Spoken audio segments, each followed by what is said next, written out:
نحمدہ و نصلی علی رسولہ الکریم اما بعد فاعوذ باللہ من الشیطان الرجیم بسم اللہ الرحمن الرحیم۔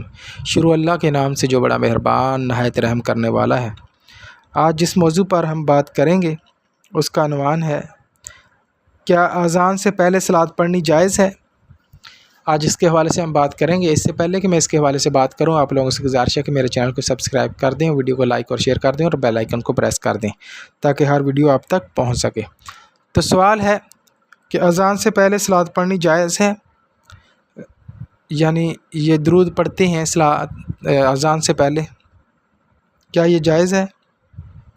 تو سوال یہ پیدا ہوتا ہے کہ کیا نبی پاک صلی اللہ علیہ وسلم نے یہ عمل کیا؟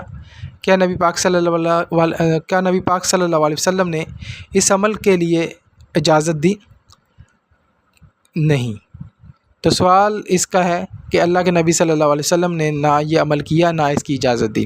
اس کے بعد نبی پاک صلی اللہ علیہ وسلم نے کی زندگی کے بعد جو ہے اللہ کے نبی کی زندگی کے ہوتے ہوئے بھی اور اس کے بعد بھی صحابہ نے بھی یہ عمل نہیں کیا۔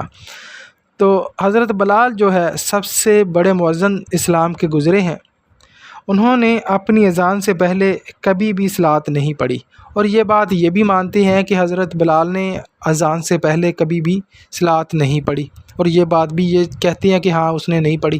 تو جب ان سے سوال کیا جاتا ہے کہ حضرت بلال نے اگر اذان جو ہے کہنے سے پہلے صلاۃ نہیں پڑھی تو آپ کیوں پڑھتے ہیں؟ تو یہ کہتے ہیں کہ ہم ان سے سوال کرتے ہیں کیا حضرت بلال نے جو ہے اذان جو ہے سپیکر میں کہی؟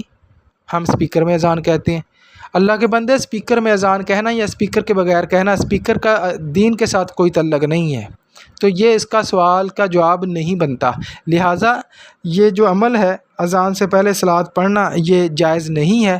لہٰذا اگر کوئی بھی شخص جو ہے اذان سے پہلے صلاۃ پڑھتا ہے تو نبی پاک صلی اللہ علیہ وسلم کے منافی ہے، اس کے قول و فعل کے منافی ہے، نبی پاک صلی اللہ علیہ وسلم کی زندگی کے منافی ہے، اس کی سنت کے منافی ہے۔